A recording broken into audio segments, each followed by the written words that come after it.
What's going on? What's going on? What's going on? RBT family, we are back, baby. Back in the building talking more boxing, man. Come on, man. Can't wait. We've had a lot of boxing action here since the last time we all been live and got together and chatted and talked about it. So we definitely overdue to get in here and talk some boxing. You know what I'm saying? Real boxing fans talking real boxing. Y'all know what's going on. So yeah. As always, man, y'all know how slow YouTube is with the go live notifications and all of that. So hang out, chill with me for a little bit. Hang out and chill with me for a little bit while the notifications go out and all that good stuff and we get people to fall in. As always, when you do get in the building, tap in with your dog. Hit me in the chat. Let me know you're in here for sure. But yeah, we definitely got a lot to talk about. Tons of action.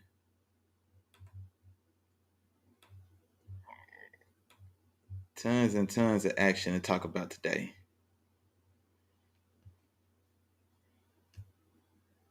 As a matter of fact, while we getting comfortable, Mom Deuce in the building. What's up, Mama?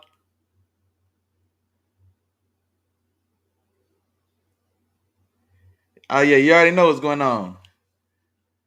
You know what's going on. We're gonna definitely get some real boxing talk going on tonight for sure.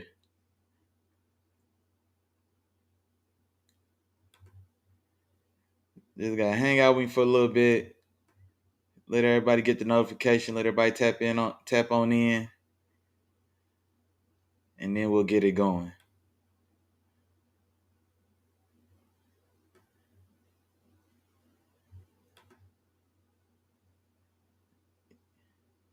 Man, if that give me a good excuse to have a little sip of my drink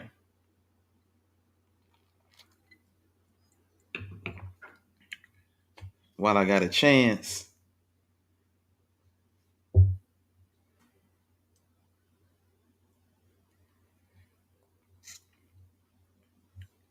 then actually,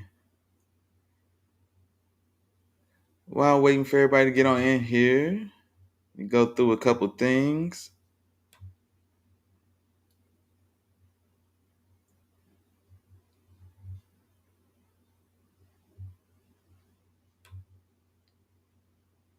Go through a couple things real quick.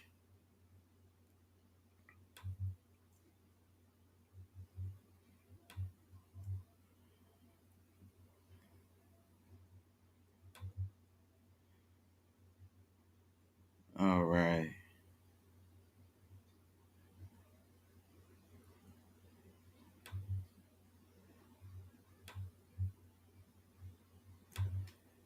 And matter of fact, yeah, we actually got a lot to talk about. It's been a little while, but there's a lot of stuff to talk about. We've had a lot of action, man.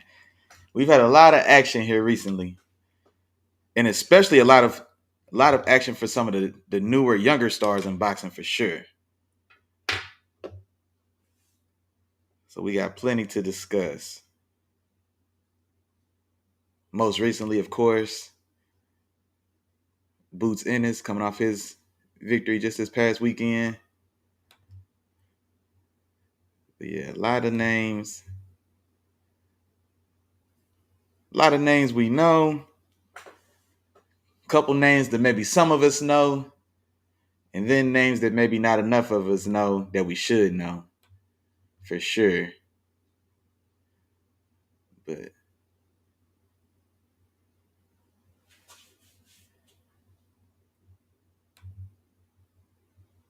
we're going to get started here in a little minute.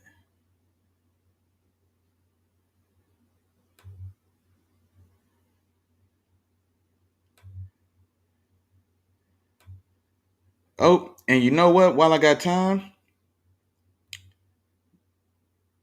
give me 1 minute. I see I got a few of y'all in here already. There's 5 or 6 of y'all already in here. Go ahead, tap in my chat. Say what's up to your dog. Participate. Participation is key. Around here, ain't no free seats. You got to get in here. You got to speak your mind. You got to participate. Somebody say what's up to your dog.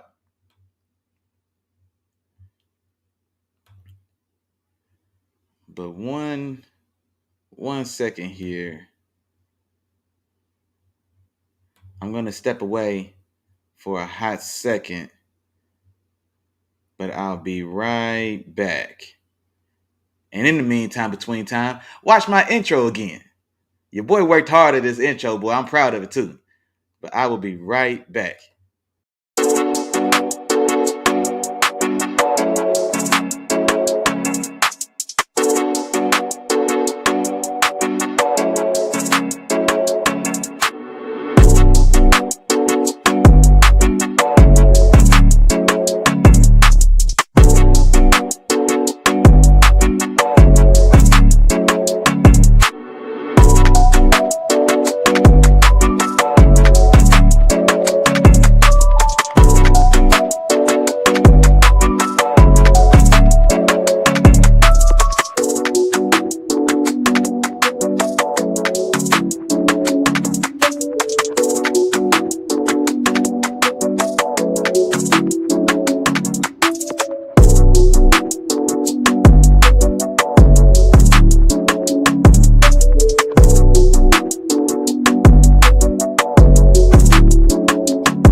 Okay, right on time. Made it back right in time. Okay.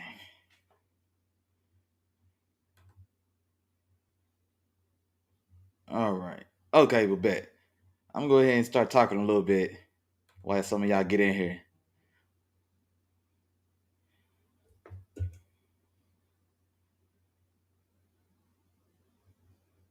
Uh-oh. Look, man, I'm getting text, man. Somebody asked what time I'm going live. Look, man, we just started. Pull on up.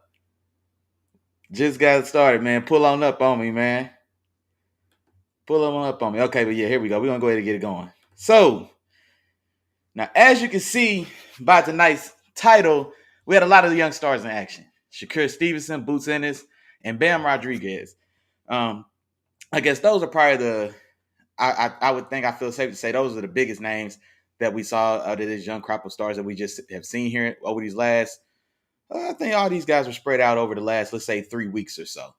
And so, especially since the last time we all got together, I think was for after the Tank and Frank Martin fight. And so since then, we've had a crop of very good fights, man, for some very good, solid, strong young talent. Headlined, like I said, by these three guys. But then we've also got some other guys that if you don't know, man, you need to know. And it's time to start talking about them. One of the guys I shouted out or highlighted in the title, Keyshawn Davis. Now, Keyshawn Davis may not necessarily he's not necessarily a new name, especially for myself. And so I'm a guy who big fan of Keyshawn Davis. Just man, junkyard dog. You know what I mean? That's what Keyshawn Davis is a dog.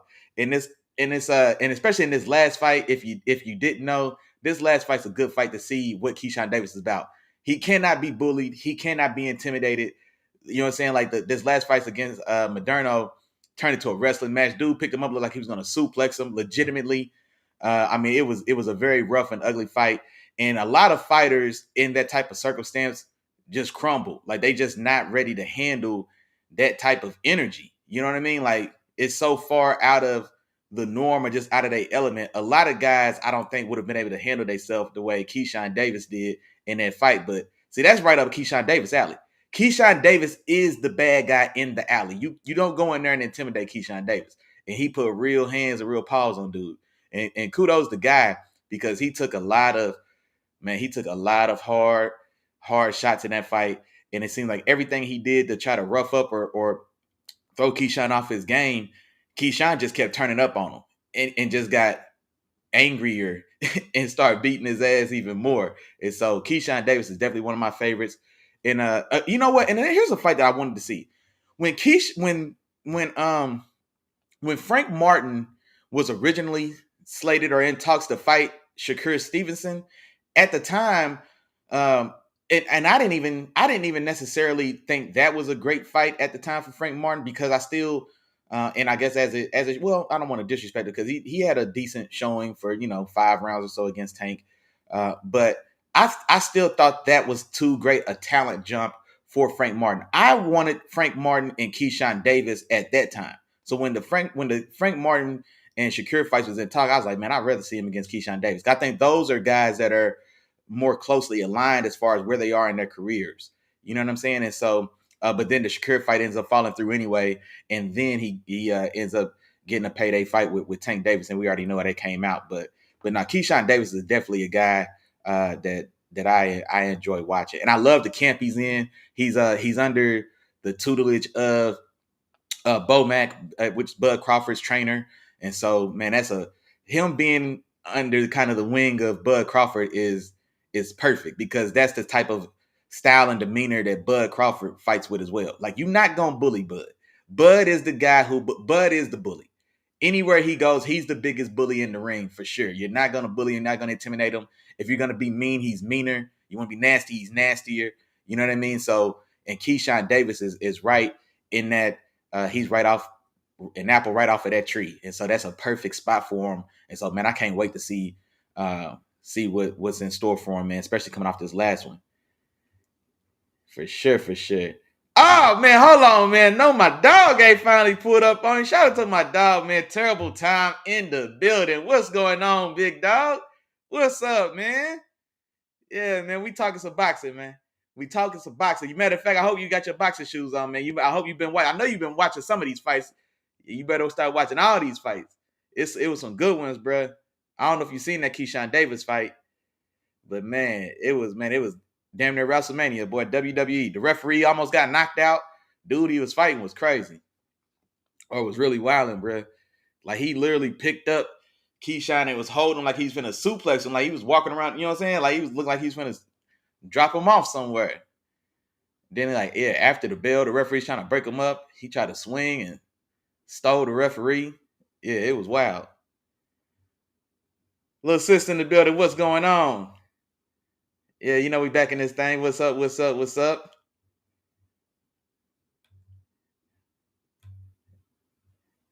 Mine says she liked the introduction. Oh yeah, for sure. I worked hard on that intro now. I'm telling y'all don't even know the pain, the blood, sweat, and tears that went into that intro. I worked hard on that intro for sure. I worked hard on that intro for sure. But where's my little head in that? Yeah, there we go. But yeah, no, yeah, we're just finishing up talking about Keyshawn Davis and his fight. He was on the Shakur Stevenson undercard. And so fought this guy Moderno, who was definitely like a rough and tumble dude. Like, he's not as talented as I'm talking about Moderno, the guy that Keyshawn Davis fought. He's nowhere near as talented as the guy I'm about to compare him to, but just as far as just his aggressiveness, just his in your face coming forward. Think of the way we saw Maidana like rough up Adrian Broner. And so, or even the way he was, the way he roughed up and was getting the Pretty Boy Floyd, or excuse me, not Pretty Boy, Money Mayweather, Money Floyd, in their fight a few years ago. So just a real life bull in the china shop, just rugged, rough, just making an ugly bar fight. But see, Keyshawn Davis is here for all of that. So that's right up his alley. He ain't got no problem. He ain't got no problems with that. And it showed, boy, because he was really, yeah, he really showed a lot, especially in dealing with what he had to deal with. I'm telling you, the majority of boxers, man, I don't think a lot of guys can handle that style of fighter, and especially a guy that's just going to be so far just out the norm. It was crazy. But the other guy I wanted to talk about, man, as far as these other names. Now, Keyshawn Davis has a little name, or I'm not disrespecting him. I'm a big Keyshawn Davis fan, but I'm saying he's a guy that he may be known, or his name has at least been heard by a lot of guys. But there's another young guy, man, that's up and coming that maybe guys are a lot of people, guys and girls, are probably starting to hear more and more about, and especially maybe off his most recent performance here. But that's Abdullah Mason. So this now he's a I don't even know if it's fair to call him a prospect yet, as far as like prospect, meaning he's on the way to being a true contender. It's still probably a little early for that. I think he's only 19, 20 years old, but this is a guy. This is a guy. He's next up. Abdullah Mason. If you don't know his name, if you don't know this name, you need to know it and you need to get affiliated or get introduced here soon. Abdullah Mason is definitely boxing's next superstar for sure. For sure. And so he just came off of a win. Like I said, he's only, what is he? I think he's 13-0, 11 KOs, I want to say somewhere in there. But no, he's still in that phase where he's fighting. The guys he's fighting are guys that are just meant to go in there and just kind of give him good work, honestly. So he fights a guy, Luis LeBron, gets a third round TKO. But this is probably the first and last time we'll ever hear of a Luis LeBron for sure. But that's not what it's about at this stage in his career. And so I'm not diminishing that at all, because this is the process that every fighter goes through. You know what I'm saying? But still, man, just the way he looks, the way he moves, his body type, his his body type, his size, his reach, his speed, his offensive prowess already at this stage. He's gonna be this guy is a budding star. And honestly, what we're watching, and I guess we'll get to it as well with Shakur Stevenson. And I'm a huge Shakur Stevenson fan. I always have to say that. Even last live when we were talking Tank Davis and Shakur came up in that mix, and I was almost like a Shakur Steven apologist. And I'm still a Shakur Stevenson fan. I really believe in his talent and his skill, and I think there's things, both just personality wise, man, both in the media and even in his own in his own boxing circle. You know what I mean? That are hindering him or holding him back. You know what I'm saying? But anyway, if Shakur Stevenson is continuing on the track he's on, where his star is waning for a lot of reasons, and I think it's deeper. A lot of it to me is even deeper than just his performances. His performances first and foremost for sure, but his personality is really turning a lot of guys off. And I think he was, maybe it's, pause or whatever the case, but maybe it's like his look. He's light skinned kid, dimples, curly top, and all that type of shit, all that type of stuff. And so it was looking like he was going to be able to go down the like the pretty boy route. You know what I'm saying? He could have been like Shakur Stevenson. People were starting to kind of use that moniker for him, which was a great moniker to use. Being considered a sugar, you know what I'm saying, as your boxing moniker it shouldn't be taken lightly. And I wish he would have wanted that mantle, but he shot that down immediately. But yeah, Shakur Stevenson is, for one, it's hard. Like that's a dope nickname. Instead, he's got Twitterson on the back of his trunks, making, I guess, a mockery or mocking the people who mock him for being as engaged. And he's the KD of boxing, boy. He gets on Twitter and, man, he lets his feelings out there. But anyway, just the lineage of that name, Sugar Ray Robinson, of course, being the first and the greatest. That's the GOAT in my mind. And then, of course, Sugar Ray Leonard picking up that mantle, another all-time great. Both of those guys are Rushmore guys, if you ask me. You know what I'm saying? And then even going into the 90s and early 2000s with Sugar Shane Mosley. I liked Sugar Shane Mosley as well, coming up as well. So like to be a guy that people want to bestow on you, like that name, Shakur, that's hard. He should have picked that up and ran with that. You know what I'm saying? But that's just not his personality, not what he wanted for himself. He wants to be the bad guy. You know what I mean? But if you're gonna be the bad guy, then yeah, you need to be dropping folks off. You know what I'm saying? You need to be tucking boys in when you get in the ring, and that ain't what's happening. But the way, the attitude and the demeanor, you know what I'm saying? The attitude and demeanor sound like Iron Mike, and the performances look like Pernell Whitaker, which isn't a problem. You know what I'm saying? I'm a huge Pernell Whitaker fan. You know what I mean? So I was a huge Pernell Whitaker fan as well. You know what I'm saying? But, my dog Tom said he really liked him. He's definitely a prospect. Hey, Tom know what's going on, man. For dog, Sugar's a top name about exactly, dog. All three of those dudes I've named are Hall of Famers. And two of those are all-time greats. Like right now, if you put me on the spot and it was okay, what's like my Mount Rushmore of boxing? Oh, I like this exercise. Tom. Your Mount Rushmore of boxing. All right. If you in the chat, holla at me. Give me your Mount Rushmore of boxing. Mount Rushmore has 4 names. I'm talking about 4 names, 4 faces, 4 critical fighters in boxing history that are pillars or cornerstones of the sport. So this can be, now this for me is it's not as, it's a little more subjective because it's not necessarily like best. Now, I'm not even, some of these guys are the best or were the best for a time or whatever, but it doesn't signify like, okay, well, like, okay, to give you an example of what I'm talking about. Floyd Mayweather, of course, Money May, we all know what's up. He's what, 49-0 when he retired, or did he go and get the 50-0 with the Conor fight or whatever it was? Let's call him 50-0. I don't consider him, I wouldn't put him on my Rushmore though. Like if I'm making a Mount Rushmore. Oh, Tom said with or without heavyweights. No, I think with, just across all boxing. And matter of fact, I'm gonna put it on the chat for us as well. I'm gonna put it on the chat for us, and I'm gonna give you mine while I do this. So for one, and I'm gonna talk it out. For one, number one for me is gonna be Sugar Ray Robinson. Like I think pound for pound, they invented the pound for pound list because of Sugar Ray Robinson. That right there, for one, that right there just lets you know just how great of a fighter he was. But this is the thing about Sugar Ray Robinson for me. He fought in the 30s, 40s, and the 50s. No, maybe not 30s. That's a little too far back. Or he might have caught some smoke in 39, 38, 39. I don't know, but for sure, 40s and 50s for sure.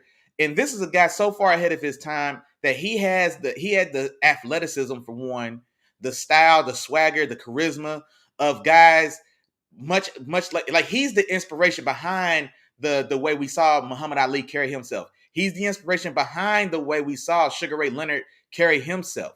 You know what I'm saying? Like that all stems from Sugar Ray Robinson. And the thing about Robinson is he's a timeless fighter, because a lot of these guys, like we talk about Jack Johnson, right? The first black heavyweight champion of all time.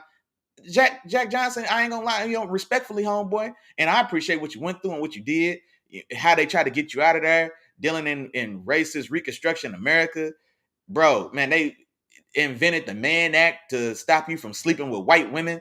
I appreciate everything you did, homeboy. Man, you getting mopped today, bro. Respectfully. You getting mopped today. You know what I'm saying? Sugar Ray Robinson, right now today, cleans out 47, cleans out 54. 60, 60 might be a little tough because guys are just so much naturally bigger. But anybody from 40 to 54 is donezo. You know what I'm saying? Because his athleticism, he's today's athlete. You know what I'm saying? But he was today's athlete in the 40s and the 50s. So Sugar Ray Robinson is my all-time GOAT for me personally. Sugar Ray Robinson. Y'all go do your Googles, man. Y'all go do your Googles. Next, I would probably say, I think Joe Louis. I think we got to put Joe Louis on the Rushmore, because Joe Louis, he still has the record for like just longest heavyweight title run. He was the heavyweight champ for like 12 years, 25 defenses. Fought everybody there was to fight. You know what I mean? And also just what he did for not only just Black America. This is how big Joe Louis was. And this is also in the 30s, in the 40s. You know what I'm saying? I'm talking World War II. You know what I mean? Where Nazi Germany is in the process of taking over the world. And Joe Louis has to fight Germany's best, this guy, Max Schmeling. He loses that first fight. First loss of Joe Louis' career. Loses his first fight against Max Schmeling, which was, like I said, this is at a time where America and Germany are having their version of a Cold War at this time. Germany's, like I said, doing all these things. So then it gets him in a rematch, of course, and destroys him. I think it was a second round knockout, but just absolutely just destroyed him. But Joe Louis, for a time, was maybe the only thing in America in the 30s that both white and Black America both got behind. Joe Louis united white and Black folks at the heart of Reconstruction in Jim Crow America.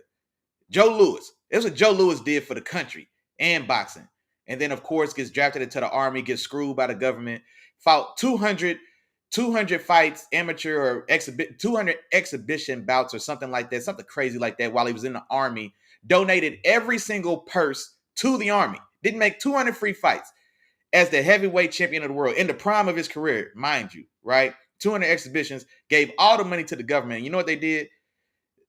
They came at the country, sued him 20 years later, 30 years later, whatever it was. They sued him for tax evasion. He didn't pay taxes on the purses he turned over straight to the government. And then those taxes hounded him for the rest of his life. Died, you know what I'm saying? Like it just terrible, man. A guy that was just done terribly by this country, not unlike what we've seen happen to standout black superstars, especially of that time, man. Like Jesse Owens. Jesse Owens, uh, another guy who defeated Nazi Germany in the Olympics, uh, set the 100 meter mile, or excuse me, 100 meter mark at that time with tennis shoes on against not juiced up, roided out Nazis for World War II when America needs you. Then he got back and was ostracized in this country. You know what I'm saying? Didn't even get a chance to participate in the next Olympics. Like, you know what I mean? Because well, there's some other stuff, man. Y'all know I'm on my history kick, but yeah, man. So anyway, we've seen this. But Joe Louis, Sugar Ray Robinson, Joe Louis for me. Those two spots, those two seats are filled. Next for me, I'm going Muhammad Ali, and I think for obvious reasons. Now, for one, he was a tremendous fighter, and I think he's definitely the guy that took that mantle, picked up that mantle from Joe Louis, but in a different way. You know what I mean? Whereas Joe Louis was in a time where he, had to portray a certain, and we don't, and honestly, well, who knows the real Joe? You know what I mean? But he had to act a certain way to, you know what I'm saying, being able to move and maneuver in racist white America. You know, especially coming off of the disdain that white America had for Jack Johnson. And I hate that this sounds like it's not meant to be. I'm not meant to just be on here just coming at white folks or attacking white. That's not what I mean here. All are welcome. But just, we talking the facts here. But anyway, but what Ali did, standing up for his religious independence, and testing this country's promise of equal rights and opportunities for across all races, colors, creeds, and religions. You know what I mean? And so the things he did, also being forced to step away from the sport in the prime of his career. You know what I mean? There's two, just like there in the way there's two Floyd Mayweathers, Pretty Boy and Money May. There's two Alis. And that first Ali, that pre 70 Ali was a whole different machine than the guy we saw when he came back and then lost to Joe Frazier after having to sit out for almost 3 years at the prime of his career, and then coming back and still stepping right back into the top upper echelon of the sport, and then reclaiming greatness. And I mean, so we know his story, man. So 3 spots for you, boy, man. All right. I meant to make this a post so y'all could holler at me as well. Hold on real quick. I'm gonna type this up for us. So I'm going Sugar Ray Robinson, Joe Louis, Ali, and then my last spot, I'm gonna go Sugar Ray Leonard. I'm going Sugar Ray Leonard, and because I think for one, he's an amalgamation of two of the guys on this list already. Sugar Ray Robinson, he had the charisma and the style and the flash of Sugar Ray Robinson and Ali, and he was a guy that he was I think the next guy that kind of elevated the sport and really kind of brought boxing the way we see superstar boxers like of today. Like he's the forefather of what we got to see from like Floyd Mayweather. Like, you know what I'm saying? Like just boxing royalty, just how you carry yourself, how you walk around. You know what I'm saying? Like just how you handle your business as well. A lot of people aren't aware of just like his business practices, man. He was the Floyd of his time. You was gonna pay Sugar Ray Leonard. Sugar Ray Leonard didn't like how the check looked when he got to the arena. He was like, hey, somebody gonna bring me a bag of, man, y'all gonna cancel these tickets. Y'all gonna tell everybody to go home. You know what I mean? There's a lot of stuff going on with Sugar Ray Leonard. And so I'll go Leonard at my last spot, man. I'll go Leonard at my last spot. And that's my Rushmore right there. Sugar Ray Robinson, Joe Louis, Muhammad Ali, and Sugar Ray Leonard are the 4 guys I think most influential or most quintessential, most whatever. I don't know. I can't think of any more adjectives to use. Those are the guys I'm going with on my own boxing personal Mount Rushmore. Like I said, I think these guys right there. Let me see what my dog Tom said. That Floyd effect want to be the bad guy talking about Shakur. Yeah, exactly. Yeah. And see, that's what Shakur, well, see, Floyd tried to be, well, and he was under, I think this one he was with Bob Arum. They wanted him to be Pretty Boy Floyd, which has a nice roll off the tongue and all that. So they tried to make him that, but he couldn't sell no tickets. He couldn't get no traction that way. The first, like Pretty Boy Floyd went through with what Bud Crawford went through until he finally got that Spence fight. Was just so great and so dominant for so many years that nobody wanted to fight him. You know what I mean? Like and like that was the story of Pretty Boy Floyd before he finally got Arturo Gatti to fight him, before he finally got Oscar De La Hoya to fight him. You know what I mean? Like, and Oscar really being the guy that really put him over the top.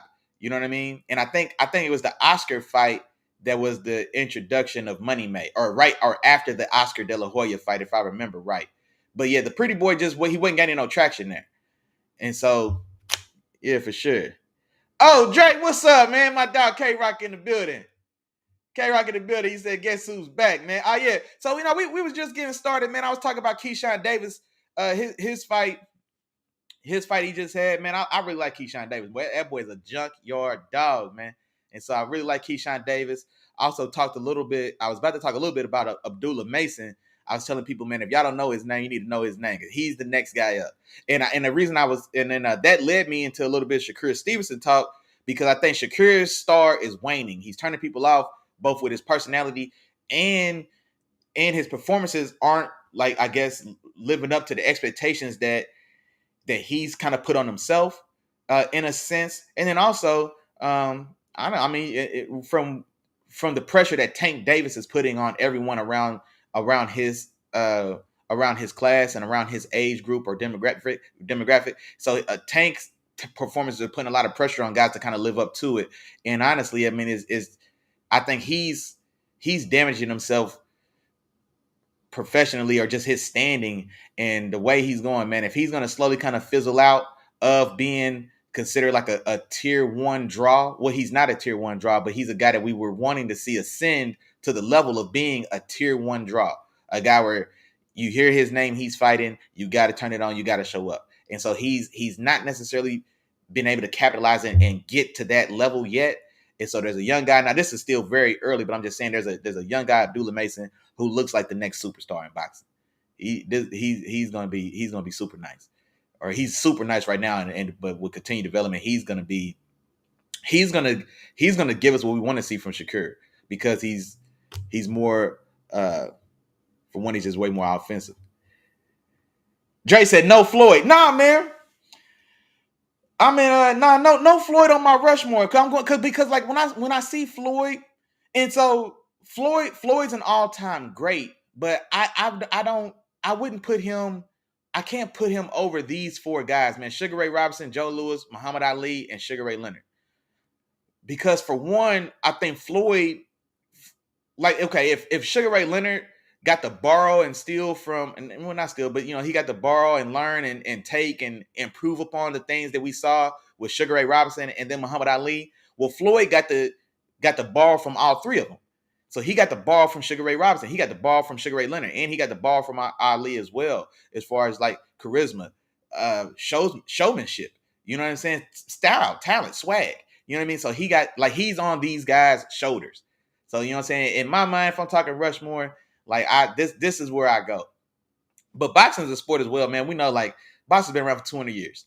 And so like we can have several Rushmores. You know what I'm saying? If we went Rushmore by era, you know what I'm saying? Floyd's definitely on the Rushmore of his era. But if I'm just talking all time, 4 fighters that left an indelible footprint on boxing as a whole, these are the 4 guys I'm going with. And then also, man, we got to think about it. Well, Floyd's probably biggest impact on the sport is probably the thing we hate most about the sport now. Guys are scared to fight. Guys are scared to lose. You know what I'm saying? Like, imagine Muhammad Ali losing to Joe Frazier today, in today's world. Do we even get to see the next 10 years of Ali coming back and reclaiming greatness? You know what I'm saying? Do we even get that? Does he, or do we throw him away? You know what I mean? Like Sugar Ray Robinson was, I think, like 90-0 before he lost his first fight, or 76-0 or something like that before he lost his first fight. You know what I mean? Like, what happened? Do we throw him away today? Because now with the Floyd effect, you know what I'm saying? Like putting such an emphasis on being undefeated is scaring guys from fighting. That's why it took so long. We still haven't seen all these guys fight. We still haven't seen Devin Haney and Tank Davis fight. If not for the Floyd Mayweather effect, they probably would have fought. We haven't. How long did it take to see Ryan Garcia and Devin Haney? You know what I mean? Like we didn't get to see these fights. We haven't seen Teofimo Lopez and Tank Davis. You know what I mean? That's the Floyd effect. You know what I mean? And I'm not mad at it because I definitely want to see these fighters get paid. You know what I mean? Like, I definitely want to see these guys get paid, maximize your dollar, cash out. You know what I'm saying? Like, there's no reason for Bob Arum to make more money on a fight than Floyd Mayweather, the guy in the ring, getting hit in the face. You know what I'm saying? Concussing himself for our entertainment. There's no reason in the world, you know what I'm saying, that Al Heyman should, you know what I'm saying, he shouldn't have more to gain than Earl Spence for getting his head beat in, boy. God, dog. That's an all-time ass whooping, boy. I can't even front. Especially, hey, my dog Tom in here, man. Hey, man, Tom. That's still one of my favorite. But the look on Tom's face when Earl Spence was getting his face demolished, boy, that's one of the funniest things I've ever seen. No, this is a good point. Shout out to my dog K Rod, man. He said Floyd wrote the blueprint on how to get paid. No, he definitely did. He definitely did, man. Especially in this modern era for sure. But see, here's the thing about that though, Keandre. Guys can't even follow. Like who else has been able to follow that blueprint besides Canelo? You know what I'm saying? Other than Canelo, who else has been able to successfully follow that Floyd blueprint? Excuse me. You know what I mean? So it's he definitely set a way to handle and do business, but everybody can't get there. You know what I'm saying? Like Canelo is well, obviously, and Canelo, you know what I'm saying, kind of picked up that torch from Floyd. You know what I'm saying? Like, I'm not gonna fight. Floyd got real selective, man. And this is the thing about Floyd as well. And it's so hard to discuss Floyd because it can't be knocked what he did. More champions on his resume than anybody in history. We know that. But then Floyd is also the first person to tell you the belts don't matter. But then when you discuss Floyd, and even when you discuss Floyd with Floyd, he'll tell you, well, who beat more champions than me? But hold on, dog, didn't you just say the belts don't matter? But if we talking about his legacy, bro, who beat more champions? Well, why champions matter now? You know what I'm saying? It's a weird dichotomy there, man. But no, he definitely did. And also, even Floyd today can't make the money he made at his time. It was perfect timing when Floyd was able to do what he did. It was right before the housing bubble burst. Because now with streaming was in its infancy when Floyd was breaking these records. You know what I'm saying? Like Floyd would still get paid, you know what I'm saying, for sure. But the days of seeing those mega gates, $100 million pay-per-view buys, like 100 million pay-per-view buys. Those are the type of numbers that Floyd Mayweather got. 100 million people bought the pay-per-view to see Floyd fight Conor McGregor or to see Floyd fight Manny Pacquiao. You know what a good pay-per-view gate is now? Tank Davis and these boys are chasing 2 million pay-per-view buys. You know what I'm saying? Like, look at the difference there. So, like, that time has kind of passed. And so there's never going to be that again. But now for what it is today, there's only a few names that really can move the needle and drive attention. And I guess the easiest one for us to talk about for sure is definitely Tank Davis, who's standing on the shoulders of Floyd. You know what I'm saying? Like, who was a guy that came up under Floyd and you know what I'm saying, was positioned well. And this is the thing about Tank Davis as well. It's like, he's a great fighter, tremendous fighter. Who's his most impressive victory? What's Tank Davis's most impressive victory on his resume, right? It's Ryan Garcia. Well, who's Ryan Garcia? Who's Ryan Garcia? Realistically, really. You know what I mean? Who is Ryan Garcia? That's the most impressive win on his resume. Tank's resume is not better than Devin Haney. It's not better than Teofimo Lopez. And you know what? Ryan, it's not better than Ryan Garcia's resume because Ryan Garcia has Tank on his resume, but he also has Devin Haney on his resume. Devin Haney has Lomachenko on his resume. And Ryan Garcia. I'm talking about not even wins and losses, but just guys he's fought. You know what I'm saying? And Kambosos isn't a tier 1 fighter, but Kambosos was the guy who beat T.O. and then going to Australia twice and getting both those dubs. That's still a huge accomplishment. It is. I don't think people give him enough credit for doing that and for taking pennies on the dollar to do it. And so, but yeah, I mean, like that's what I'm saying. So it gets tricky, man, when we talk about Floyd and even when we talk about Tank. But yeah, nah, those are my guys. Matter of fact, Keandre, give me your 4. You get a Rushmore, boxing Rushmore, all time boxing Rushmore. Who's your 4? My dog Chop in the building. He said Tank still don't want to see. Or Stevenson, Shakur still don't want to see Tank. Or lie, Shakur still don't want to see. Yeah, no, I said it right. Shakur still don't want to see Tank. He said Tank will knock out all those guys I mentioned. I'm not so sure, man. I'm not so sure because this the thing about it. Because like boxing is so what's great about boxing is like you can't compare it 1 for 1 because the styles make the fights. Like Shakur's style, I think Shakur's style is going to be problematic for Tank. I really think it was. I really think it will be. And so, like, I still think that's a fight that Shakur can. Well, maybe not now, man. Just where he's at, and just where he's at, like popularity wise, and just there's a lot of other factors as well. But even still, his style lends itself that he could. He may not win the fight, but he could win the boxing match. I still think that. I still really think that. And I tell you the one I really wanted to see, I would love to see Tank and Teofimo Lopez fight. I think when Teofimo Lopez is on, that's the thing about Teofimo though, man. He's Dr. Jekyll and Mr. Hyde. He's, you know what I'm saying? If it's a coin flip, you know, who shows up? The Teofimo that put hands on Lomachenko or the guy who lost his titles to Kambosos? Like, which one of these guys is going to show up? But the best of Teofimo Lopez against, you know what I'm saying, against Tank, man, that's an excellent fight.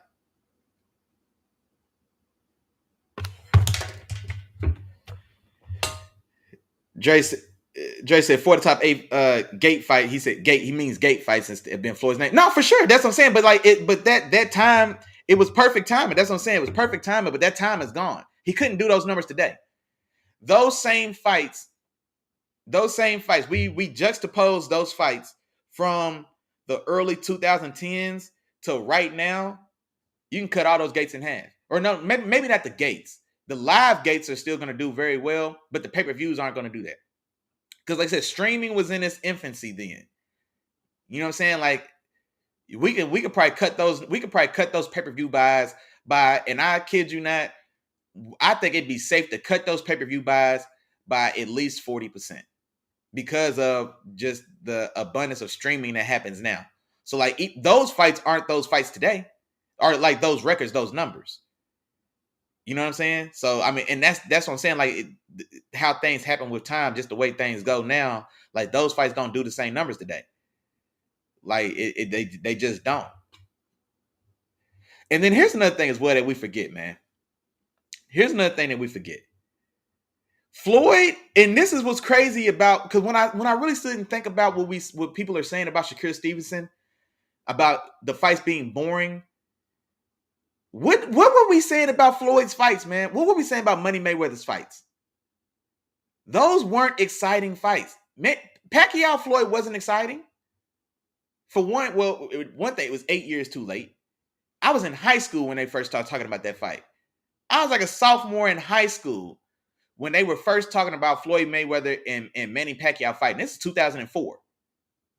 Roughly, yeah. Like 2004, 05-ish was the initial kind of talks about Floyd and Manny Pacquiao fighting.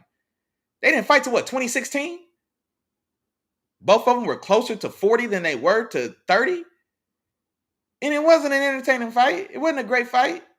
It broke that fight's in the record books for sure. I think Floyd cleared I think $300 million from that fight or something like that, if I remember right. It was a boring fight. It wasn't an entertaining fight. You know what I mean? So like, but that was the thing about Floyd, is because like he wasn't selling entertaining fights. He was selling, he capitalized on his what's the word I'm looking for? I don't want to just say hate. He capitalized on his public hate. People hated Floyd. People just wanted to see somebody beat him up. People wanted to see somebody beat his ass. People wanted to see somebody shut him up. And he capitalized on that better than anyone we've seen in history. But those fights weren't exciting. Who wanted to see that Andre Berto fight? His last real fight before Conor McGregor. Who wanted to see that? Why wasn't that Keith Thurman? That should have been Keith Thurman's fight. You know what I'm saying? Especially at that time. You know what I mean? I'm not talking about what we know about Keith now. Injuries and inactive for 4 out of the last 5 years and whatever the case. But I'm talking about that Keith Thurman at that time. That should have been Keith Thurman's fight. I was calling for Keith Thurman to get that fight. That'd have been a great passing of the torch fight, or at least a chance. Like Floyd not fighting Keith Thurman can be in a way that almost, in a way that makes you think about Bud and Boots in a way. In a way. And I think that's a better comparison, because people are comparing the Bud and Boots situation to Canelo and David Benavidez. That's not the same thing. It's not the same thing. David Benavidez was the 168 pound champion before Canelo even came to the weight class. Canelo didn't go to 68 until Benavidez got stripped, not from a loss. I think he had a drug conviction or something like that. And not even steroids. Like he had a cocaine conviction or something like that. And I hate this. That ain't my business. You know what I'm saying? But it is what it is. He got stripped for, party drugs, failing a drug test for party drugs. Then Canelo goes up to 168, gets to pick and choose who he's going to fight to take that vacant belt. It was a bum or nobody, nobody legitimate. It wasn't Demetrius Andrade. You know what I mean? It wasn't Big Charlo. You know what I mean? It wasn't a legit guy that maybe he could have fought. Now, well, all those guys were at 160, I should say, but okay. But where I'm going is the guy he chose to fight for this title. I can't even think of his name now because nobody knows his name. But that's how he got his first belt at 168. That's how he got that belt. And so that's why it's different. Benavidez was already a legitimized champion in his own right. At that weight class, Canelo is wearing his belt, a belt that he didn't lose. He was stripped. David Benavidez is still the lineal, I think it's the WBC. David Benavidez is still the lineal WBC super middleweight champion of the world. Canelo has been ran from him for 6 years, for like 4 years or so now. You see what I'm saying? It's like, that's why that's different. Boots Ennis is a tremendous, he's past the prospect now, but for the longest, he was a tremendous prospect. Past the prospect. He was a contender. He is a contender, but he ain't got no bodies. Who's his and this is why, and I hate that it may sound like I'm making an excuse for Bud, and I'm not. But don't tell me the first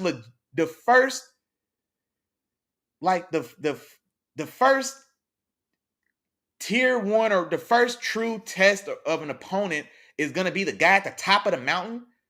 It don't work like that. The top high school prospect right now in the world can't call out LeBron. He can't call out year 16 LeBron. He doesn't just get to say, man, I'm the top guy. I'm the top college kid right now. LeBron got to play me one-on-one. That's not how it works, bro. That's just not how it works. How many can anybody in here name 3 Boots Ennis opponents? Can we name 3? He just fought last week, so y'all got a freebie. Name me 2 more Boots Ennis opponents. You can't. A lot of y'all can't. Most of us can't. You know what I'm saying? So that's why I'm like, I don't look at it as a Canelo and Benavidez. I don't look at that situation with Boots and Bud the same as Canelo and Benavidez. It's different. I think it is probably more similar to Floyd Mayweather and Keith Thurman at that time. But even at that time, I think Keith Thurman was his mandatory. Yeah, because he was his mandatory for Floyd. You know what I mean? So I think it's more similar to that. A top level contender that hasn't necessarily, stepped into superstardom, not just yet. So that's how I look at that. K Rock gave me a Rushmore. Okay, let me see who you got. Jack Johnson, Floyd, Ali, and Joe Louis. I'm not mad at that, man. I'm not mad at that. And so when I did my list, when I did mine, I talked about Jack Johnson, but I took him off in place of, I left Joe Louis and Ali for sure, because Joe Louis was American boxing. He was the face of Joe Louis was the face of boxing for 20 years, legitimately, for 20 years, or for 2 decades, the better part of 2 decades, from the late 30s to like the early 50s. Joe Louis was the face of boxing. He's Rushmore. You know what I mean? And then same thing with Ali. From the mid 60s through to the early 80s, Ali was the face of boxing. You know what I'm saying? Jack Johnson today, I think he's limited to the time he was in. You know what I mean? Like I don't like Jack Johnson today. Like I think we dropped Joe Louis in the heavyweight division today. He's a champion. Joe Louis is a champion today. Muhammad Ali is a champion today. Jack Johnson probably gets mopped today. He's just not the athlete. Like you know what I'm saying? Like time passed him. You know what I mean? Respectfully, like what JJ Redick said, man, he's Bob Cousy. He's great. No, he's better than Bob Cousy. I mean, Jack Johnson was a tremendous fighter, and especially for what he did for black fighters in this country, being the first guy, the good and the bad. Because after Jack Johnson, they didn't let another black fighter have a chance to be champion until Joe Louis, for like 40 years later. You know what I'm saying? And so, but yeah, man. But I like I said, I think Jack Johnson for what he did for sure, but I don't think he's a all time. I don't think he can compete. I think there's a cap on his I just don't think he translates to the modern era. That's why I had Sugar Ray Robinson on mine. Sugar Ray Robinson got started in the 30s. Sugar Ray Robinson will be a 3-division champ today. You know what I'm saying? Greatness. All-time level greatness. Sugar Ray Robinson is a 3-division champ right now today. 40, 47, 54. Sugar Ray Robinson is a champion today. Shit, Sugar Ray Robinson and Bud Crawford be a hell of a fight, boy. I tell you that right now. You know what I'm saying? Like that to me is why I gotta have him on my Rushmore. And Dre, this is what I was talking about earlier with Sugar Ray Robinson. The pound for pound list was invented because of Sugar Ray Robinson. That we have a pound for pound list because of the greatness of Sugar Ray Robinson. Because guys were like, man, he'll never be big enough to fight Joe Louis. But boy, I tell you what, pound for pound, he may be the best. He may be better. You know what I'm saying? That's people were having conversations about Sugar Ray Robinson and Joe Louis, the heavyweight champ. You know what I mean? That's the greatness of Sugar Ray Robinson. That's why we have a pound for pound list right now today. That's Sugar Ray Robinson, bro. He got to be on your list, dog. He's got to be on your list, bro. He's got to be on your list, dog. I like I say, and especially for the modern times, like I say, I'm not mad about Floyd on there. Like I say, especially like if I did one by eras or whatever, and we did modern era, Floyd's definitely on that list for sure. But when I look at it, man, from tip to tail, from top to bottom, you know what I'm saying? We go through all the Jack Dempsey, Gene Tunney, Ezzard Charles, Archie Moore. You know what I mean? Sam Langford, a guy who was a lot of guys ran from, a Jack Johnson wouldn't fight him. You know what I'm saying? And here's the thing about Sam Langford, man, a guy that a lot of people won't know. This is back in Jack Johnson's time frame or whatever as well. Sam Langford was a super middleweight, but he fought as high as heavyweight. You know what I'm saying? Sam Langford fought between 160, 168, 175. Like right in that mix.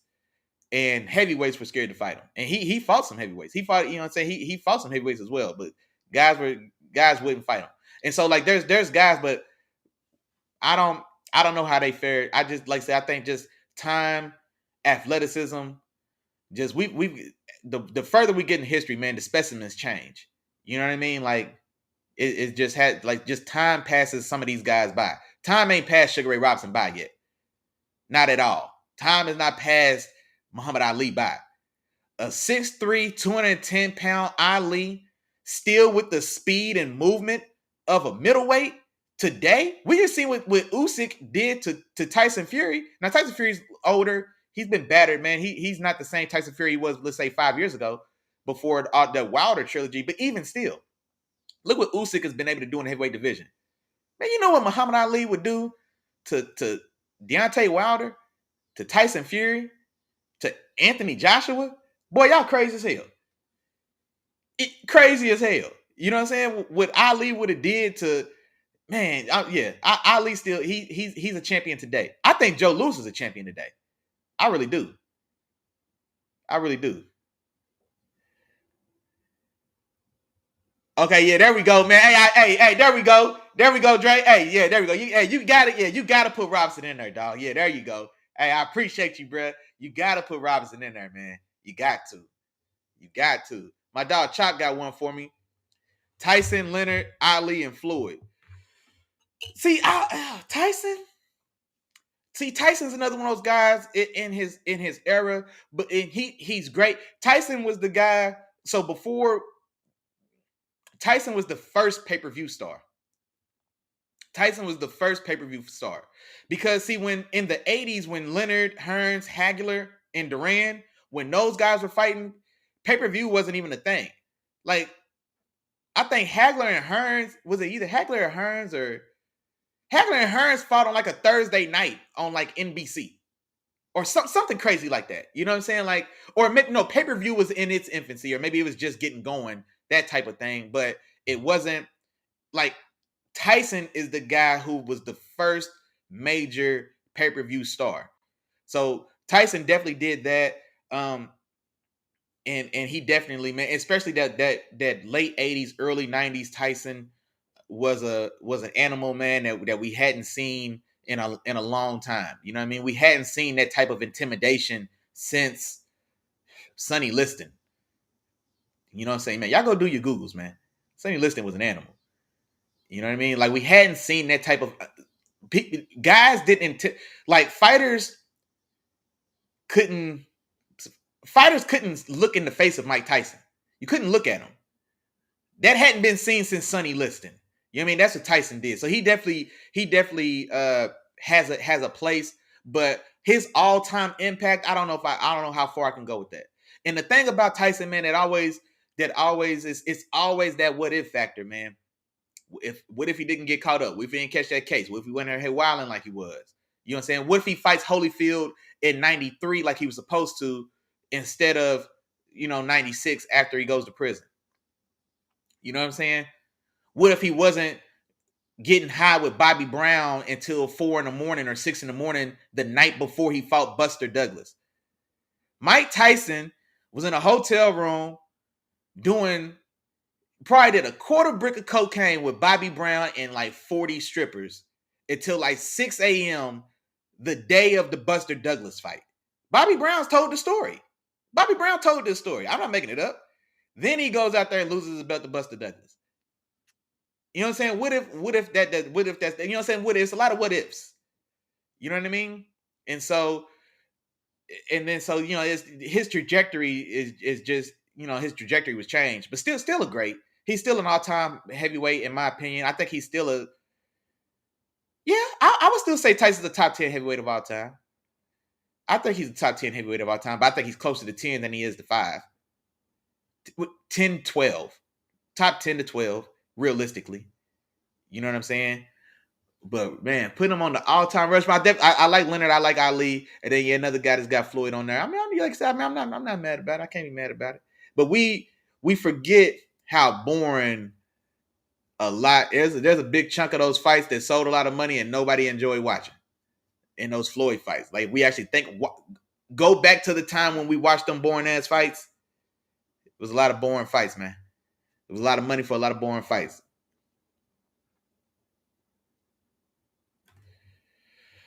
He said, "Who did Tyson whoop that will whoop any legend?" Well, see, don't take away Larry Holmes from him.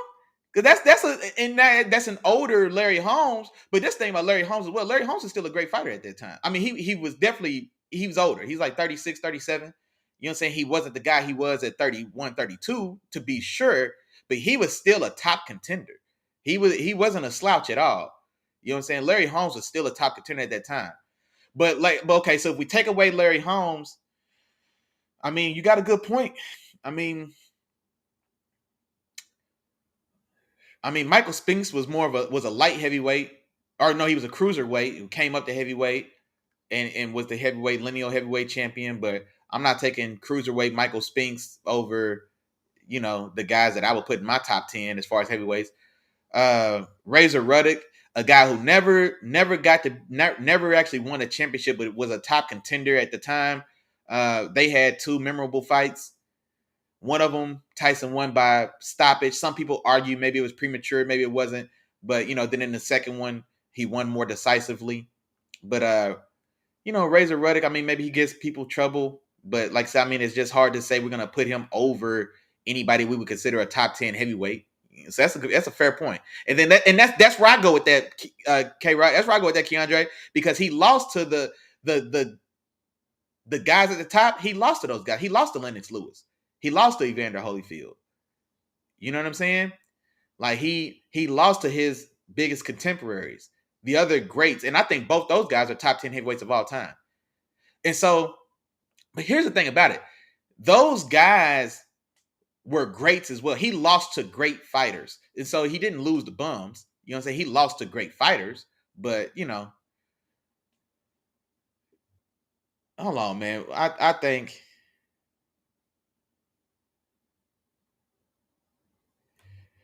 Okay, Chop said he think a lot of those guys were very good, but never got a name because of him. So no, okay, here we go, Chop. That's a good point. That's a fair point for us to talk about, because that's also some of what happened with Roy Jones Jr. But see, Roy Jones Jr. Now, because I can't even say Roy Jones Jr. still got real bodies on his resume. Bernard Hopkins, James Toney. A lot of y'all don't know how good James Toney was dominant. He was I think middleweight champ, undefeated middleweight champ for like 7 years. And then got completely outclassed by Roy Jones Jr. Completely outclassed. Dominant. You know what I'm saying? Like that, Roy Jones Jr. is my favorite fighter of all time. If y'all don't know, Roy Jones Jr. is my personal. It's my favorite fighter of all time. Roy Jones Jr. But Roy Jones Jr. had some of that. Roy Jones Jr. didn't have the benefit of having a Lennox Lewis and a Holyfield that he could have really cut his teeth against. You know what I'm saying? He didn't. There wasn't that caliber of opponent for him. And then even when like Antonio Tarver, who was the first guy to legitimately beat Roy Jones, he got a disqualification against Michael Griffin. You know what I'm saying? That was his first official loss. And then smoked him in the rematch.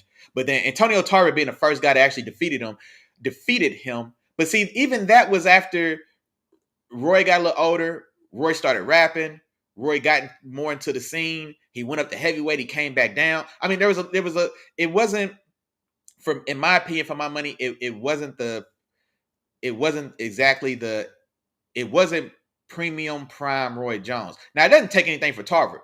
Tarver was still a very good fighter at the time and for his era for sure. But I don't know if he beats Roy 2 years before that. I don't know if he beats Roy before he goes up to heavyweight and wins a heavyweight championship from John Ruiz, which is still crazy to think about. You know what I'm saying? Roy Jones Jr. was a heavyweight champion of the world. Period. I mean, we can say we want to. John Ruiz won that title from Evander Holyfield. People like to say John Ruiz wasn't a great champion. I ain't gonna argue with you. I ain't gonna say he was. He won that title from Evander Holyfield, if I remember right. Y'all might have to fact check me. I want to say he got that title from Holyfield, I believe. I could be wrong there, but still, it doesn't matter. He started his career at 160, went up to heavyweight, and won the title. That's crazy. So no, that's a fair point. But here's the thing, though, Chop, as well. These guys, like Buster Douglas was a mid-tier contender. You know what I mean? He was a contender, but he was a mid-tier guy. He wasn't a premium guy. He didn't have the determination or the drive. And then also, it was a combination. It was a perfect storm for Buster Douglas.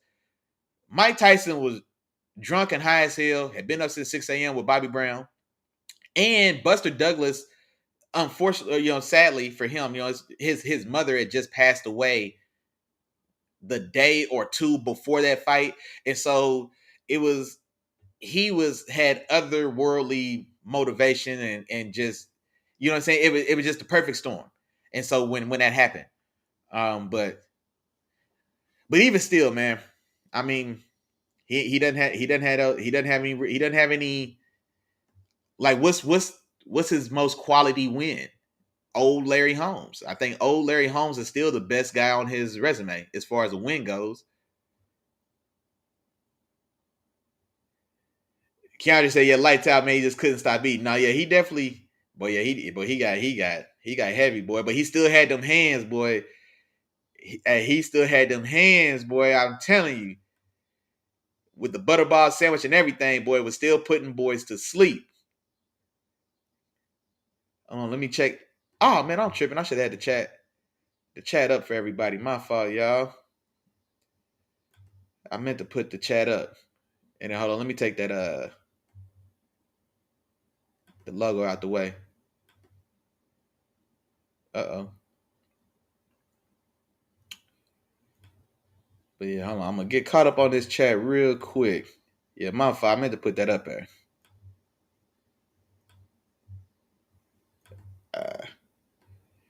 Matter of fact, Tom, man, did Tom ever give me a Tom, man, where you at, man? You never gave me your Rushmore. Tom, you never gave me your Rushmore, bruh. But yeah. Man, man, look at this, man. We at RN, y'all. Appreciate y'all. We at RN. Matter of fact, now let's get into some of these fights, man. Did y'all, first off, I don't even know which one y'all want to start with, man.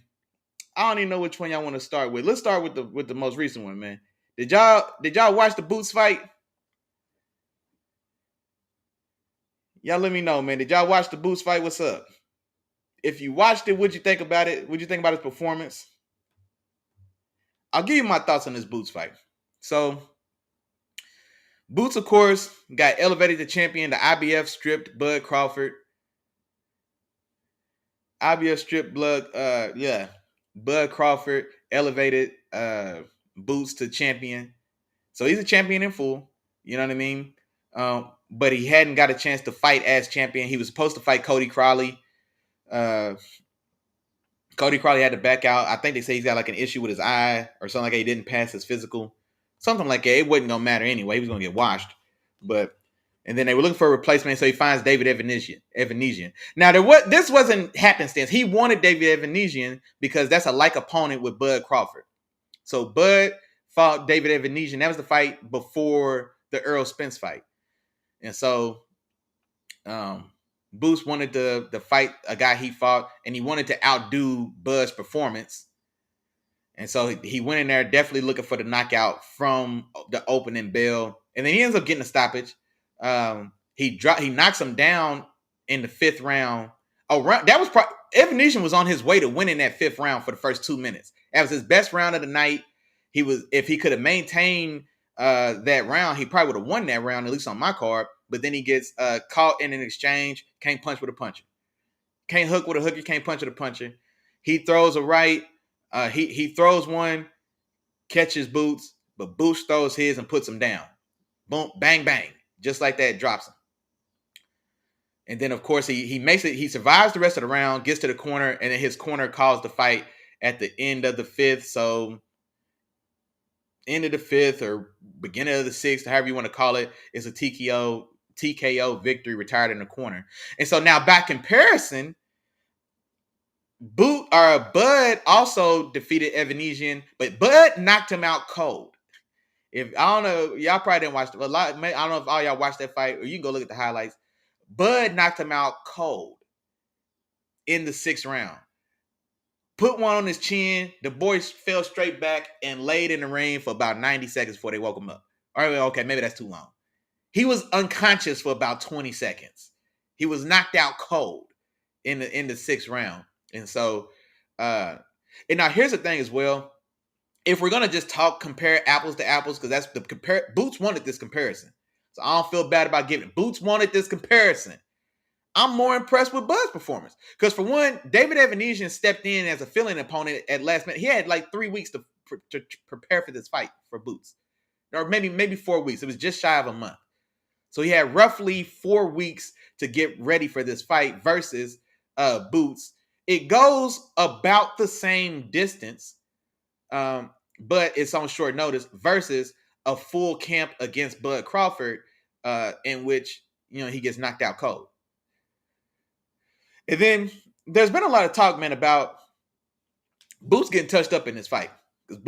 David Evanesian, especially to be on 1 month's notice, 4 weeks notice, or a little under 4 weeks notice, he was just overmatched. But Boots was just too big, too strong, too fast.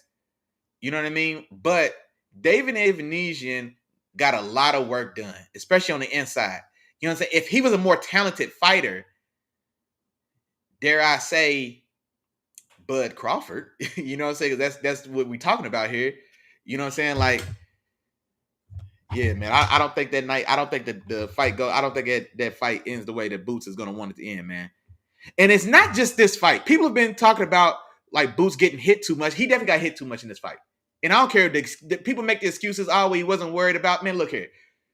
Nobody.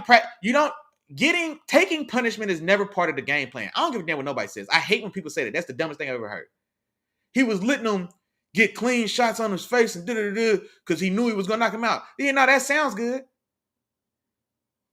Chop, you ever practice dropping interceptions? I'm gonna drop the first couple interceptions to really bait the quarterback in, and then I'm gonna take one to the crib. That's never part of the plan, bro. It's never part of the plan. How many passes you think that Randy Moss practiced dropping? I'm gonna drop the first couple because then I'm going to hit him over the top with a big one. No, that sounds stupid.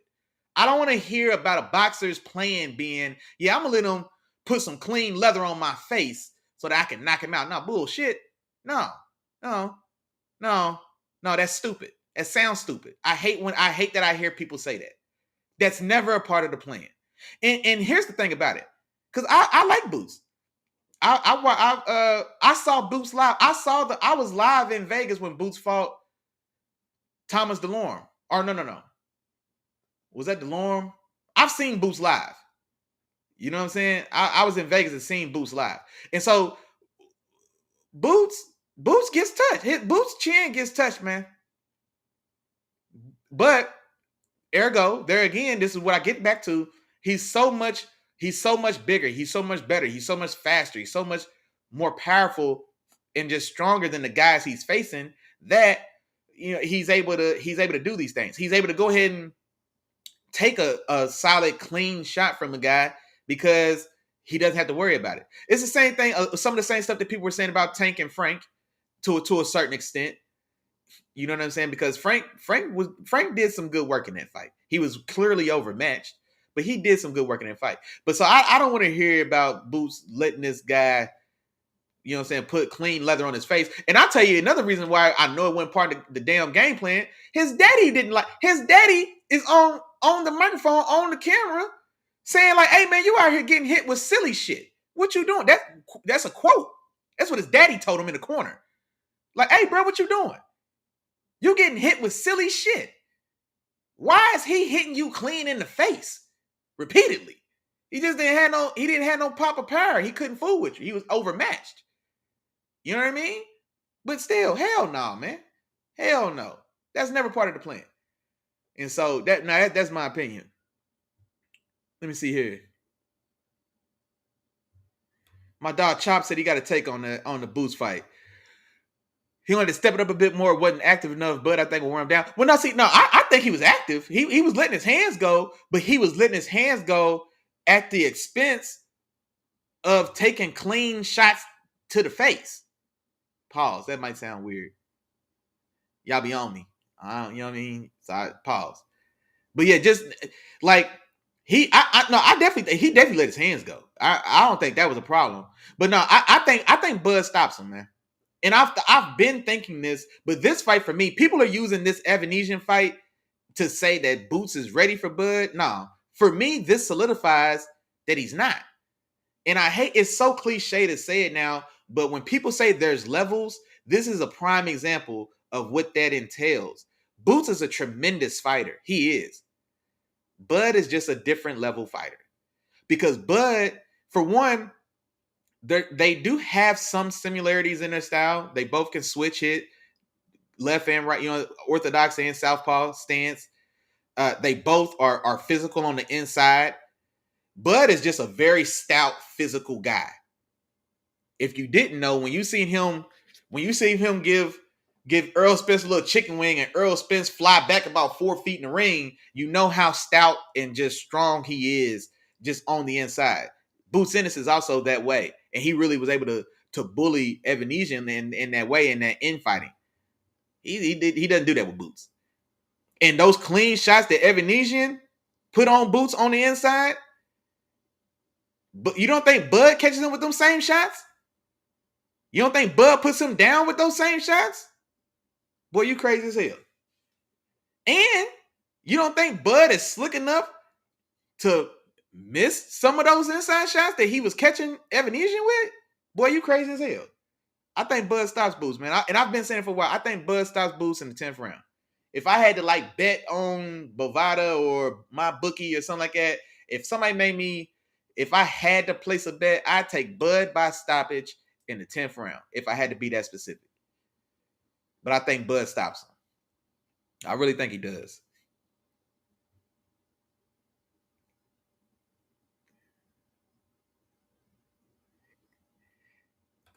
Chop said he might let him complete the out to set up a pick six.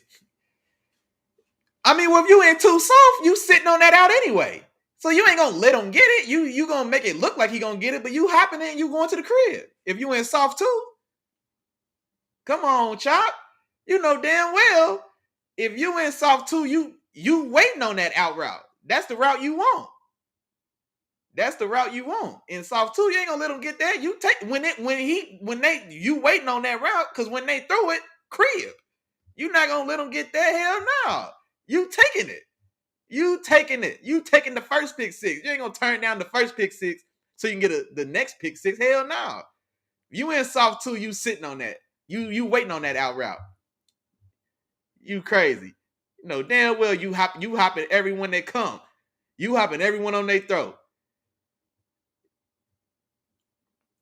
My dog Keandre said he missed the fight, but he caught the highlights. No, man, Evanesian was a tough opponent, boy. He took some punishment. He definitely did, man. Boost did just great work to the body. He really broke him down. Just tremendous work to the body all night.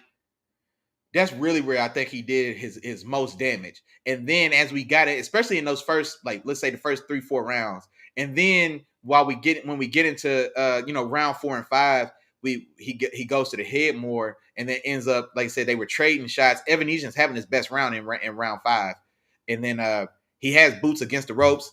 He catches Boots with a right hand.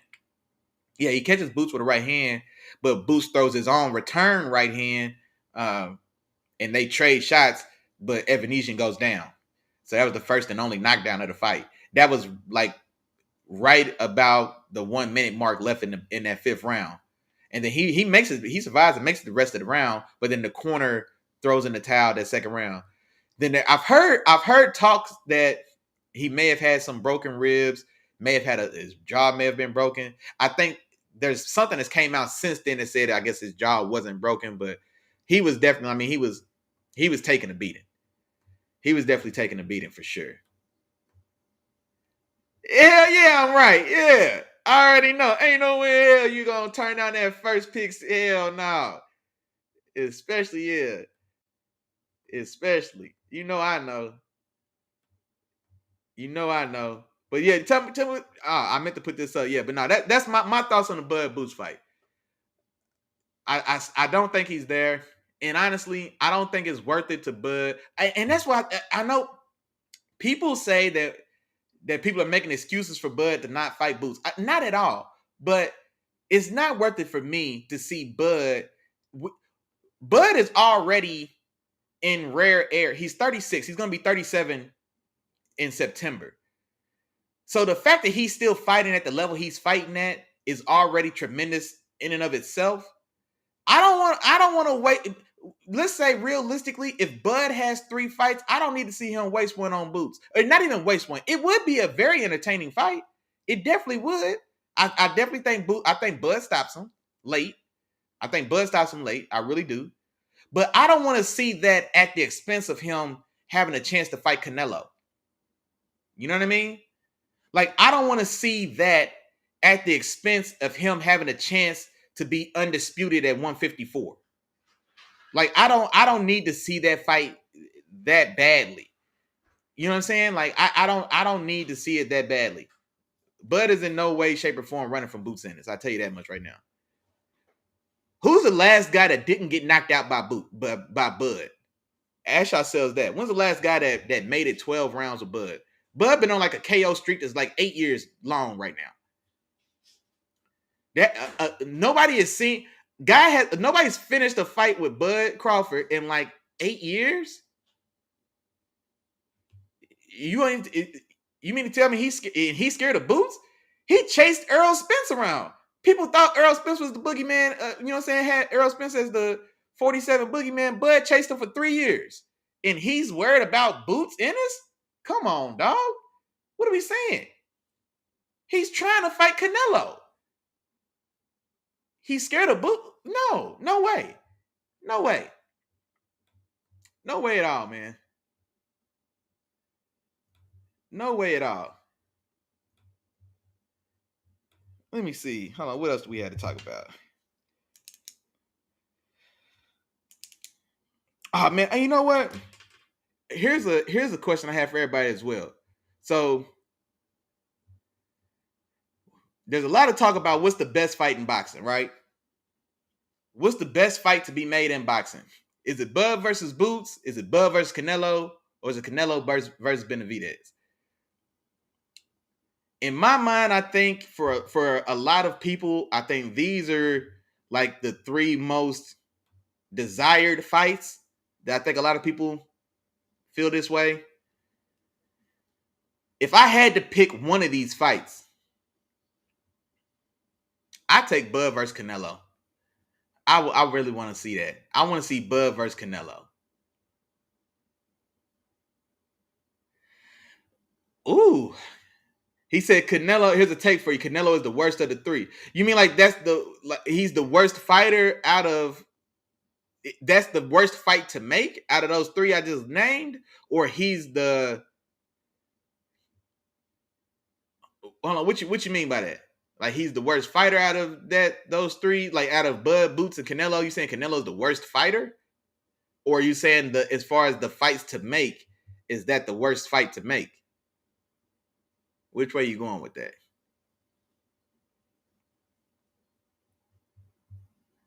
You gotta let me know which way you going with that. Because I'm not gonna lie, man. I think Boots and Bud, and I think that one has the most steam. Like Canelo doesn't want to fight Benavidez. He said it, and the proof is in the pudding. He doesn't want to fight Benavidez. But I think Bud and Canelo, that one feels like it's gaining a lot of momentum. And that one, it feels like we actually have a chance to maybe even get to see that one. So that's the one I would want to see.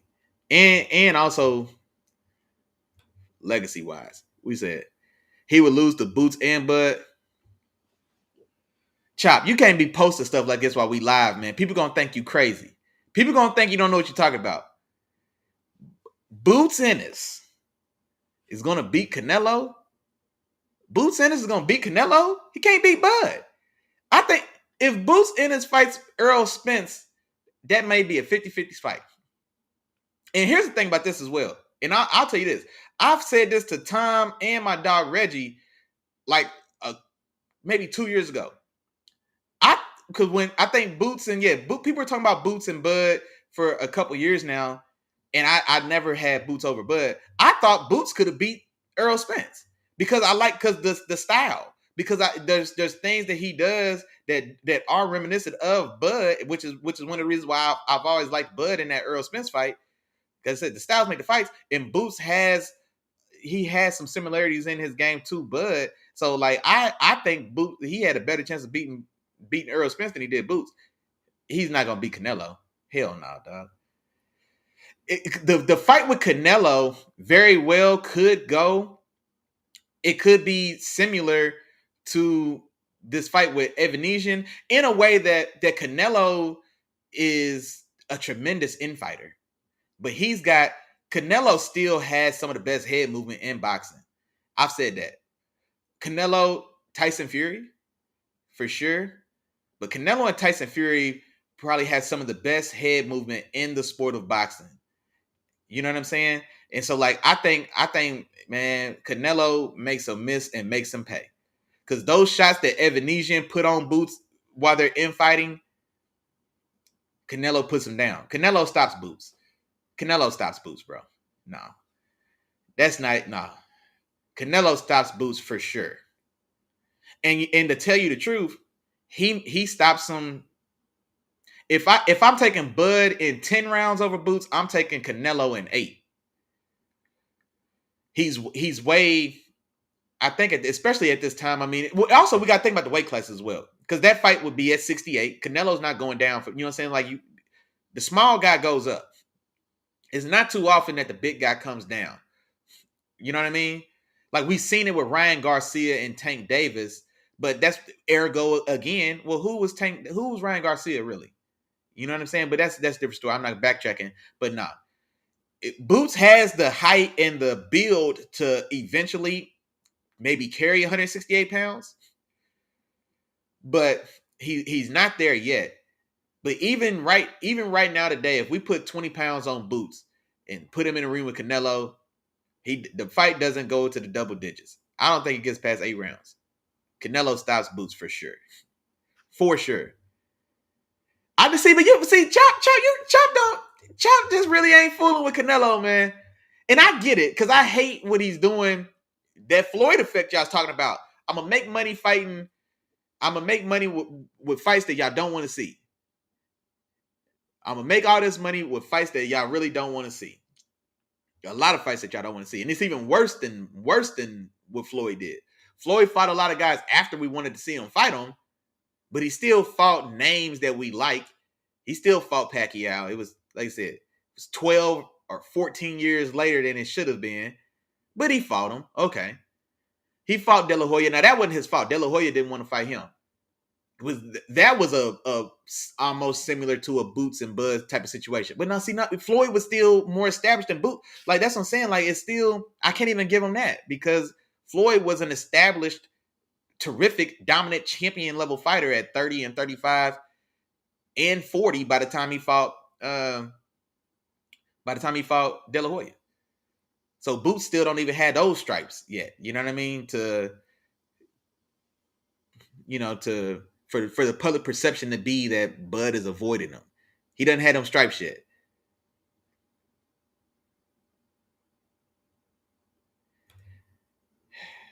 Bro, what are you talking about, dog?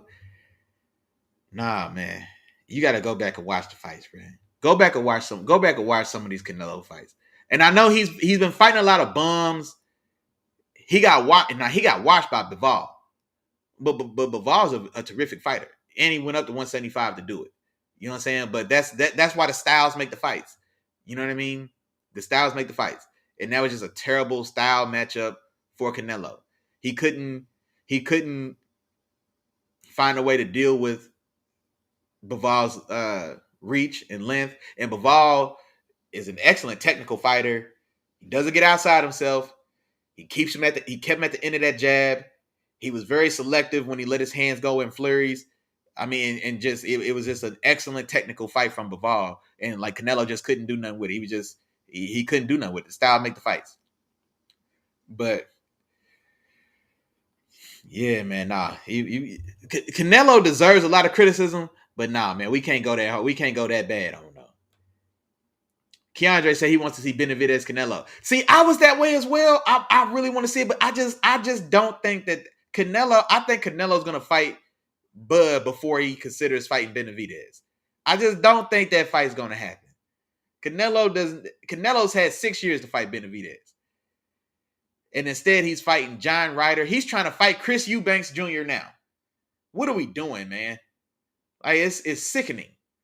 Yeah, he's not gonna fight Benavidez. That's why I'll take Bud and Canelo, man, because I think that one has a realistic chance of being made.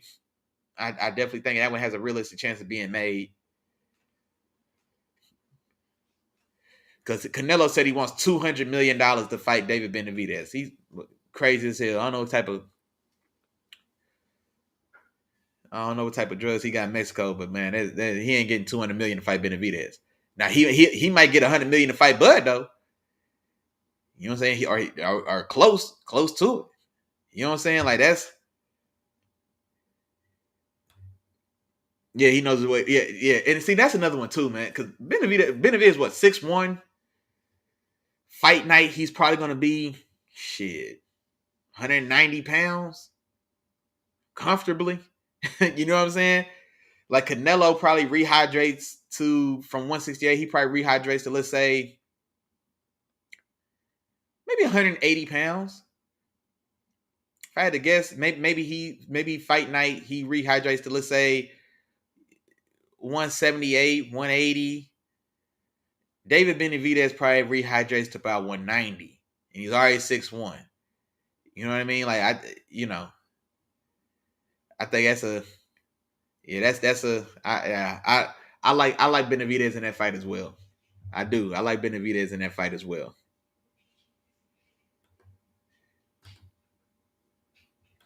Man, I tell y'all another. There was another good fight, man. Did we even talk about? Did we even talk about the Shakur fight?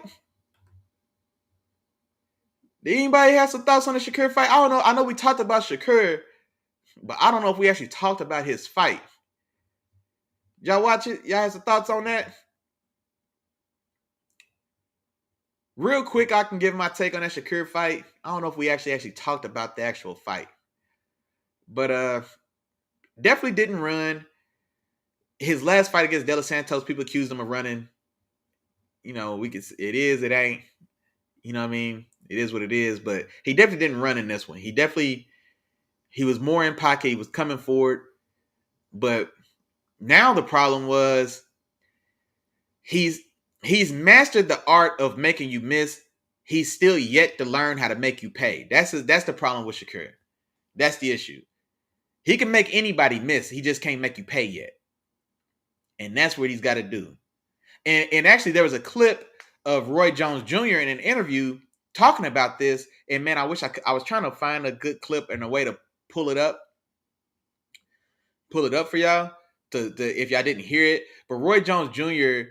said perfectly the kind of the issue or what's going on, and it surmises what I just said. He can make you miss, but he doesn't yet know how to make you pay. And that's what Roy Jones Jr. was talking about. It's like he takes himself out of range when he makes you miss, so he can't return fire and make you pay. That to summarize what Roy Jones Jr. said, and those are my thoughts exactly. Like when he makes you miss, he jumps out of range for not only his opponent but himself, and so there's no payoff for the defense right there. You got to have both. Like, and that's what's great about Bud Crawford. That's what's great about Andre Ward. That's what's great. And those, I say those two specifically because those are his OGs. Those are they've walked him to the ring in his last 2 or 3 fights. After the fight, though, they were in the locker room schooling him, giving him pointers. You know what I mean? So like, he's got 2 of the best ever. He's got 2 of the best ever. You know what I'm saying? At in the pocket fighting, making guys miss and making guys pay. He's got 2 of those, the best guys that you could ever hope to get schooling or affirmation from in his corner, and he hasn't, like I say, he hasn't learned to master the skill that they did. Floyd was great at that. Premium Prime Floyd, man, what? That's what he did with Canelo. Make him miss, make him pay. Right there in the pocket. Make you miss, make you pay. Who else, man? Yeah, Canelo, Andre Ward, Bud Crawford. Yeah. But that's where he's got to get to. Roy Jones was like that. All those highlights of Roy Jones, you know what I'm saying? Like making boys look silly, making guys look silly before putting them to sleep.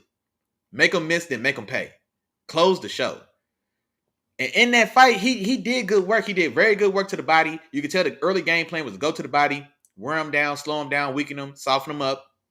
And it went to plan, especially once we got to round 6, 7, 8, 7, 8, 9. Artem was ready to go. He was ready to go, but Shakur, he didn't have that finishing gear. He didn't have that last gear. He didn't have that last gear to close the show. He spent too much time waiting on the perfect shot that he passed up. He passed up good and great looking for perfect. And that was the issue. And that is his issue. And now here's the thing about that as well, because I've seen this on other boxing platforms as well. They talk about it can't be one or the other. They say you can't critique Shakur for not getting hit, but then critique Boots for getting hit. But there's a happy medium in there that we're acting like there's not a happy medium in there. You know what I mean? And that's what I'm saying. Like, Boots can be just as effective and successful and exciting not taking all those shots. Yeah, you're gonna take some, because when you put yourself in the fire, you're gonna feel a little heat. Like that's what I think Bud does better than anybody. Because that you know what I mean? Like you'll get a shot on Bud. You know what I mean? But it won't be repeatedly. It won't be all night. David Evanesian caught Bud Crawford one time. One clean, good, solid shot. And I think it was early. Round 1 and round 2. He caught him with a very clean, nice shot in one of the earlier rounds. And then after that, it was a lot of make you miss, make you pay, until he put the boy to sleep. Unconscious. Not knocked down and counted out. Knocked down, counted out, bring people in the ring, get some smelling salts in his nose, somebody wake him up. That's what Shakur's got to get to. If he has that in his game. You know what I'm saying? So, but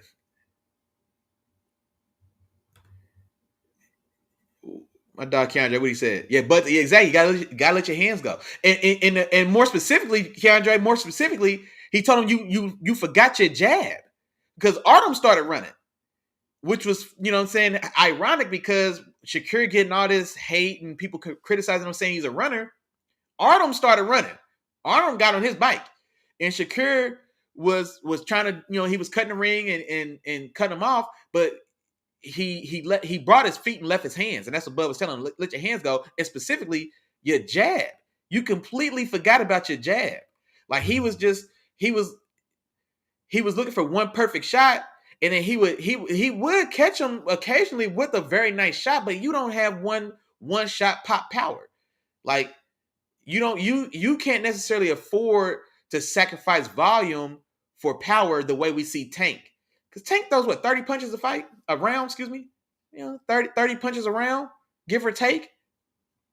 But he could take his time, because when he lands that one, when he puts the one that he needs on the button, game over. Your night's done. Well, you don't have that, Shakur. So you can't sacrifice volume for power the way that Tank can. The way that Bud can. Bud can be more selective. Because when he puts one on the button, it's bedtime. It's bedtime. You see what I'm saying? Shakur doesn't have that. So if you don't have the power, you gotta have the volume. You know what I'm saying? So you've got to be more voluminous. And that's where he's and that's exactly the problem. And especially, like you said, I think, and I had the same observation while I was watching the fight. Like, bro, jab yourself in. You waiting on one perfect shot. You're not a one perfect shot guy. You can land that one perfect shot. He's still gonna stand in front of you, respectfully. And I'm a Shakur fan. 21-0, 10 knockouts. Proof's in the pudding. It is what it is. There's nothing wrong with that. I'm a Pernell Whitaker fan as well. Sweet Pea. Sweet Pea had 41, 42 wins. He had 17 KOs in his career. Very entertaining, though. You know what I'm saying? So a guy doesn't have to be a knockout artist for me to feel like he's a great fighter or the fight's entertaining. I'm not saying that at all. But if you know what I'm saying, you gotta, You got to balance it out. What do you say? Shakur has to beat you up because he doesn't have that nuclear option. No, exactly right, exactly right, exactly right, exactly right, Keandre. That's exactly my point. He's got to have more volume because you don't have. I like it, that nuclear option. You can't push the button. You can't push the button, dog. You can't push the button and drop a note. You know what I'm saying? You can't drop a bomb on the town, man. But you don't have to be a great entertaining fighter, though. You know what I'm saying? I don't think you don't have to do that, though. You don't have to have that to be entertaining and be great. You definitely don't. But I definitely think that Artem was there to be stopped. He could have got that stoppage, but I think like Bud said, you left your jab your way in. You know what I'm saying? When you're cutting them off, you use your feet well, and then don't just kind of sit and wait on the perfect shot. And then also, like Roy Jones said, when he gives you return fire, don't jump all the way out of range. You know what I'm saying? Like, don't jump out the ring. Like, you know what I'm saying? Like, don't jump out the ring. My dog Chuck said he got to call it. Hey, I appreciate you, dog. Hey, I'm glad you stopped by, man. You know I appreciate you. Yeah, and matter of fact, yeah, I'm wrapping up as well myself, man. We almost 2 hours in. We wrapping on up. Hey, Stan. Hey, yeah, man, I appreciate it. Yeah, hey, man, you already know too, man. You know, I'm waiting for it to get. We almost back in football season, man. So I'm gonna get right back in my football, my NFL bag as well, man. I'm gonna get back in that NFL bag as well for sure, man. When we get a little closer, it's that dead period. I'm gonna get back in that bag as well, man. But boxing keeping me going right now. But I appreciate you coming through as always, man. But yeah, nah. So, but yeah. Matter of fact, man, let me see. I mean, you know who we didn't talk about, and I don't even know if a lot of you guys saw this fight because he's one of those smaller weight classes guy. Man, I'll just say really quick, Bam Rodriguez is a monster. Bam Rodriguez, his fight against the legend Estrada was an excellent fight, an excellent demolition of a legitimate legend. Bam Estrada was a guy for me. I did a pound for pound list probably like a month or maybe 2 months ago, month or two ago. I had Bam right outside my top 10. I had him at 11. It was between him and Nakatani at 10. I end up going Nakatani. He's a little older. He's been around a little more fights under his belt. I had Bam just on the outside, and then Bam with the fight he had against Estrada. Nah, Bam was a top 10 pound for pound fighter. He's top 10. He's threatening top. He's a guy that's gonna threaten top 5 for sure.